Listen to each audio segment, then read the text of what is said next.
भारत 130 करोड़ से अधिक महत्वाकांक्षी लोगों का देश है। इसकी एक शानदार सांस्कृतिक विरासत है और विकास की सदियों पुरानी परंपरा है, जिसकी खासियत पूरे देश के विविधतापूर्ण हस्तशिल्पों में दिखती है। हथकरघा और हस्तशिल्प के ये नमूने इन्हें बनाने वाले जनजातीय समुदायों की सांस्कृतिक पहचान है।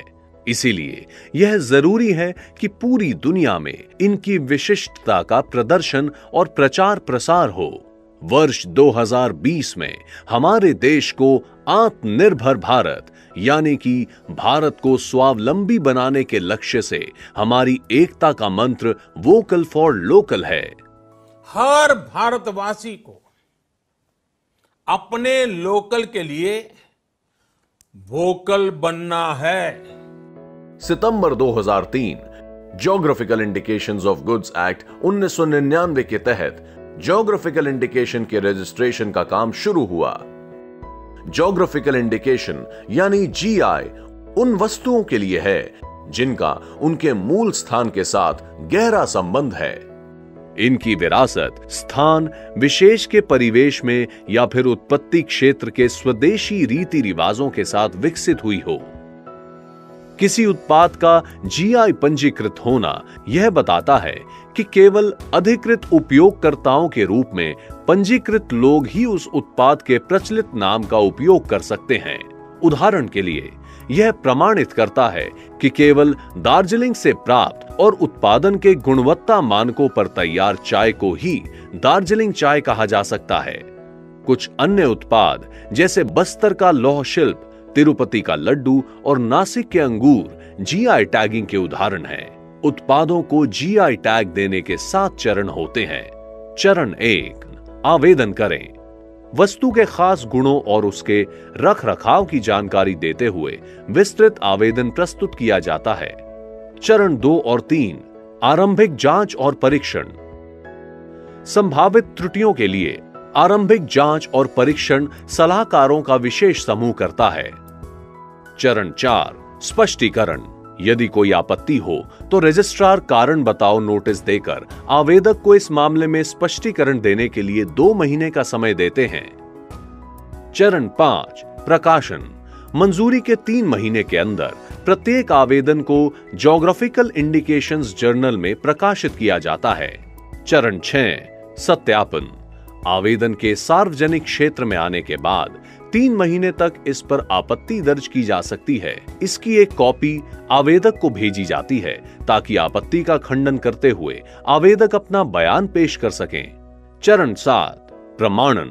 आवेदन स्वीकार होने के बाद इसका पंजीकरण किया जाता है और फिर आवेदक को पंजीकरण प्रमाण पत्र जारी किया जाता है, जो कि 10 वर्षों तक मान्य रहता है। उत्पादों के जीआई टैग हजारों शिल्पियों के जीवन और कौशल पर प्रकाश डालते हैं, जो अपनी जन्मभूमि पर ये उत्पाद बनाते और इन्हें बढ़ावा देते हैं।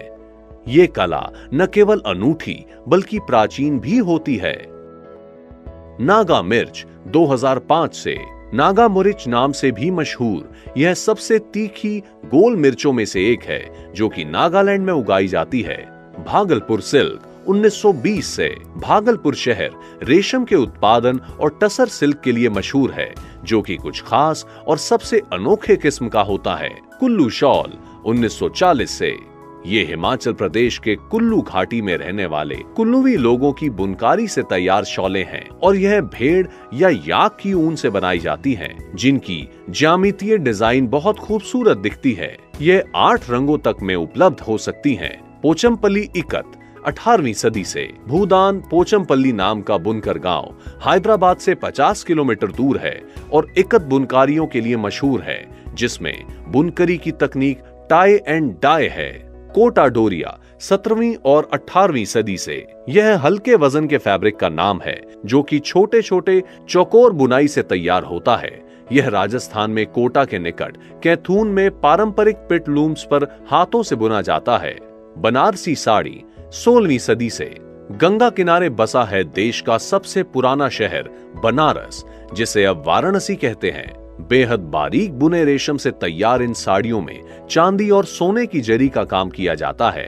बस्तर डोकरा 16वीं सदी से छत्तीसगढ़ के बस्तर जिले के जंगलों में बसी मुख्यतः जनजातीय आबादी में से पीतल, गिलट और जिंक से बनाए जाते हैं। बीदरी वेयर 14वीं और 15वीं सदी से यह कर्नाटक के बीदर की धातु कला है। इसमें जस्ते और तांबे का काला मिश्र धातु होता है, जिसके अंदर शुद्ध चांदी की परत होती है। ओडिशा पटचित्र 5वीं सदी से ये पारंपरिक वस्त्र आधारित पटचित्र है, जिसमें पौराणिक और लोक कथाओं की बारीकियां होती हैं।